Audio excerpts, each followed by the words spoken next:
Zaporizhzhia Abrasive plant has completed the overhaul of furnace number 1 for smelting normal electrocorundum.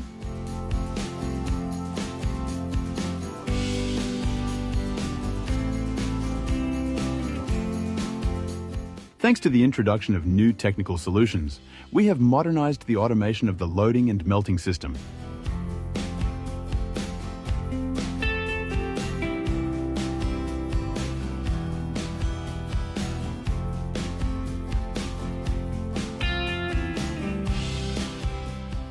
The process is now almost entirely automated, minimizing the need for manual intervention. This will reduce the loading time by 40% and save up to 3% of the electricity in the melting cycle.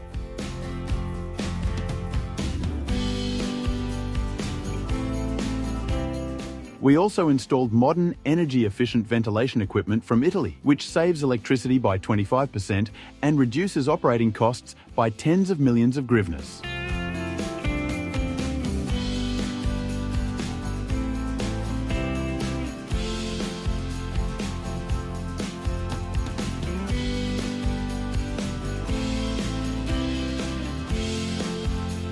All these innovations aim to increase the productivity and quality of our products. We invest for your success.